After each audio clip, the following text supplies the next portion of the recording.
Friends, welcome to Pallavi creations. So మీరు చూస్తున్నారు కదండి స్క్రీన్లో, ఇది ఏమనుకుంటున్నారు? ఇది ఆమ్లా క్యాండీ అండి. అంటే ఉసిరికాయ క్యాండీ, అంటే చాక్లెట్ లాంటిది అనుకోండి, ఇంట్లో తయారు చేసుకుంది. సో ఇది తయారీ విధానం ఏంటో చూసేద్దాము. ఓకే ఫ్రెండ్స్, మనకి కావాల్సిన ఇంగ్రీడియంట్స్ ఏంటంటే, ఫస్ట్ మనకి ఆమ్లా తీసుకోవాలండి. ఈ ఆమ్లాన్ని మంచిగా వాష్ చేసుకొని మనము ఇవి పీసెస్ కట్ చేసుకోవాలి. ఓకే ఫ్రెండ్స్, సో కట్ చేసుకుంటాం కదా, కట్ చేసుకునే ముందు మనకి దీనికి వెట్నెస్ అనేది ఉండొద్దు, పచ్చి ఉండొద్దు. దీనికి మంచిగా తూడ్చుకోవాలి, లేకుంటే మంచిగా ఎండ వస్తే కొంతసేపు ఎండలో పెట్టినా సరిపోద్ది. ఒకవేళ ఎండ లేకపోతే మంచిగా డ్రై అయ్యేలాగా మంచిగా కడిగాక తూడ్చుకోవాలి, క్లాత్ వేసి తూడ్చుకొని పెట్టుకొని ఆ తర్వాత పీసెస్ లాగా చేసుకోవాలి. ఓకే ఫ్రెండ్స్, మనకి చక్కెర సిరప్ అనేది చేసుకుంటాం కదా, మనం షుగర్ వేసి అందులో కొంచెం లైట్గా వాటర్ వేసి పొయ్యి మీద వేసి వేడి చేస్తే షుగర్ అంతా కరిగిపోయి ఇలా వాటరీగా అవుతుంది. చూడండి, ఈ కన్సిస్టెన్సీలో మనము షుగర్ సిరప్ అనేది తయారు చేసుకోవాలి. సో ఇందులో మనం కొంచెము దాల్చిన చెక్క వేసామండి. దాల్చిన చెక్క కొంచెం టేస్ట్ కోసం అనేది ఇందులో వేసాము. ఇంకా ఇలాచీ కూడా వేసుకోవాలి, ఎందుకంటే మనకి మంచి ఫ్లేవరిజం రావడానికి వేసుకుంటాం అన్నమాట. అయితే మనం షుగర్ అన్న యాడ్ చేసుకోవచ్చు, లేకుంటే కంద చక్కెర అందరికీ ఐడియా ఉంటుంది కదండి, కంద చక్కెర కూడా మనము వాడుకోవచ్చు ఇందులో. ఓకే ఫ్రెండ్స్, ఇది మామూలుగా చేసి పెట్టేస్తాము, వీడియో తీయలేదండి.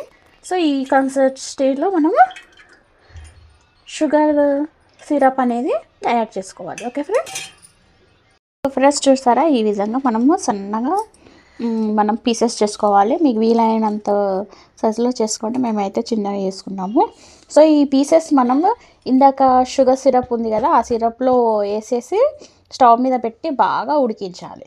చిన్న ఫ్లేమ్లో, లో ఫ్లేమ్లో ఉడికించాలి ఫ్రెండ్స్. ఓకే, సో మళ్ళీ ఈ షుగర్ సిరప్ని మళ్ళీ మనము పొయ్యి మీద పెట్టి వేడి చేయాలి. చూడండి, ఈ విధంగా కంద చక్కెర వేసుకుంటాం కదా, వేసుకొని వాటర్లో కరగపెడితే మనకి షుగర్ సిరప్ అనేది రెడీ అవుతుంది.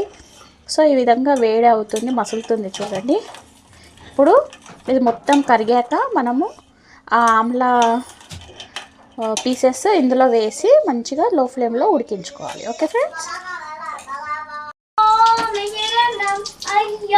సో ఈ విధంగా ఇందులో మనం వేసుకోవాలి. చూడండి,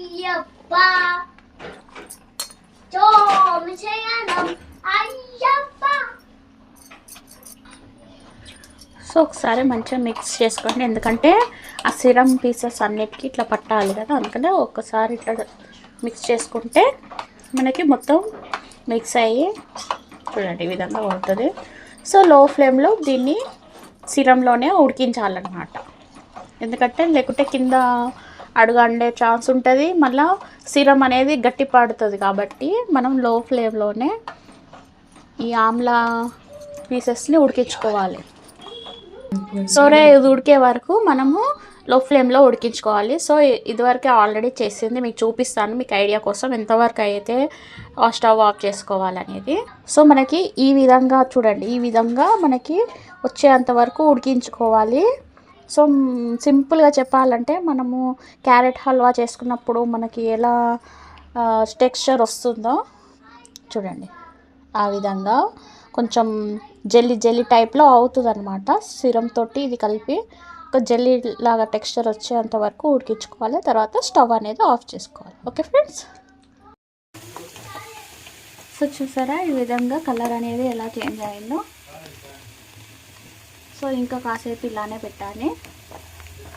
ఓకే ఫ్రెండ్స్, చూసారు కదా, మనం అలా మరిగించుకొని చేసుకుంటే చూడండి దగ్గరికి అయింది. దగ్గరికి అయ్యేసరికి చూడండి ఇలా అవుతుంది. చూడండి, కొంచెం జల్లీ జామ్ లాగానే అవుతుంది. సో ఈ విధంగా మనము ఆమ్లా క్యాండీ అనేది రెడీ అవుతుంది. ఓకే ఫ్రెండ్స్, మీకు కనుక ఈ వీడియో నచ్చినట్టయితే వీడియోని లైక్ చేయండి, షేర్ చేయండి. మరిన్ని వీడియోలతో మళ్ళీ కలుద్దాం. Until then, stay tuned, stay safe, always keep smiling friends. Thank you for watching. Bye.